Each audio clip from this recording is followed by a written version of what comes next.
Namaskar. I want to thank all of you.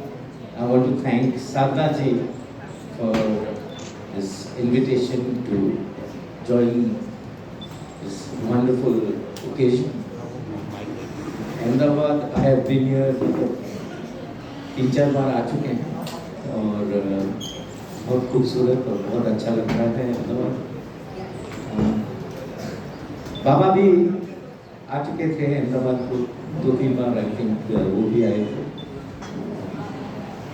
बाबा के बारे में आप लोग जानना तो चाहेंगे, आप लोग उत्सुक होंगे। हमें तो वैसे सिर्फ 10 साल ही मिले उनके साथ, तो लेकिन पूरी ज़िंदगी हमने उनके बारे में जानने में और उनके गानों को समझने में पूरी ज़िंदगी हमने लगा दी। तो इसलिए हम पूरी फैमिली में शायद हम सबसे छोटे हैं, लेकिन जितना हम जानते हैं उतना हमारे दूसरे परिवार वाले भी नहीं जानते हैं। तो बाबा एक्चुअली मतलब इतने सिंपल और इतने अनअज्यूमिंग किस्म के इंसान थे कि लोग सोच भी नहीं सकते हैं कि वो, हमें तो बहुत बाद में पता चला कि वो इतने महान गीतकार रहे। और आज तक जब हम देखते हैं कि उनके गाने सुने जाते हैं, गाए जाते हैं और अभी तक पसंद किए जाते हैं, तो ऐसा तो होता है। मतलब ख़ास तौर से अभी मॉडर्न डे लिरिक्स राइटिंग और म्यूज़िक के बारे में अगर बात करें तो वो 4-6 महीने में ही गायब हो जाते हैं वो गाने। और लेकिन ये 70 साल पुराने गीत हैं जो मतलब आज तक मशहूर हैं। बाबा से एक बार एक जर्नलिस्ट ने इंटरव्यू मांगा था, तो बाबा ने कहा कि इंटरव्यू लेने की कोई ज़रूरत नहीं है, मेरा एक गाना आप सुन लीजिए, आपको पूरी मतलब जानकारी मिल जाएगी मेरे बारे में। और वो गाना था दिल का हाल सुने दिल वाला, सीधी सी बात न मिर्ची मसाला, कह के रहेगा कहने वाला।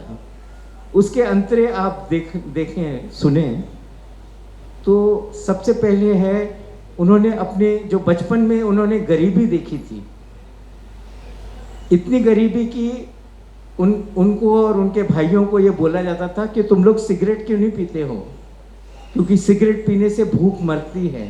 इतनी गरीबी थी उनके परिवार में।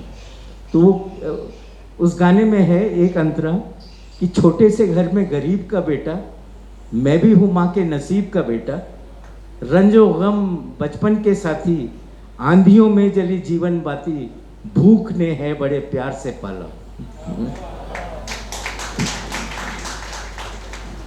फिर उनको, he was a very ordinary looking man, तो उनको कभी अपने आप पे ऐसा वो नहीं था। तो वो भी लिखा है उन्होंने कि हाय करूं क्या सूरत ऐसी, गांठ के पूरे चोर के जैसी, चलता फिरता जान के एक दिन, बिन देखे पहचान के एक दिन, बांध के ले गया पुलिस वाला। हालांकि वो कभी अरेस्ट इस मामले में नहीं हुए थे।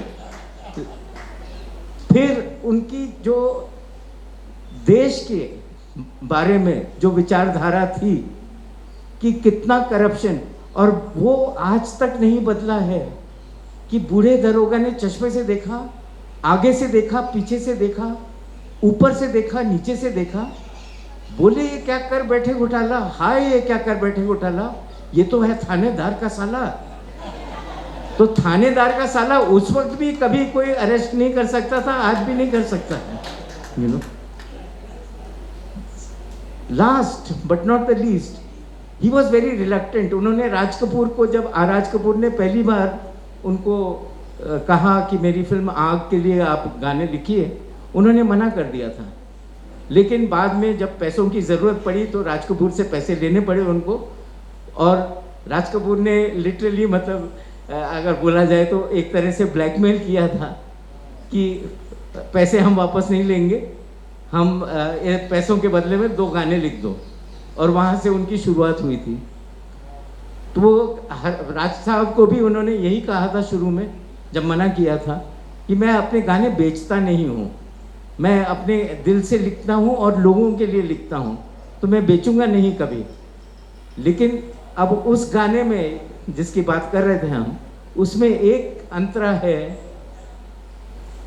कि गम से अभी आज़ाद नहीं मैं, खुश हूँ मगर आबाद नहीं मैं, मंजिल मेरे पास खड़ी है, पाँव में लेकिन बेड़ी पड़ी है, टांग अड़ाता है दौलत वाला।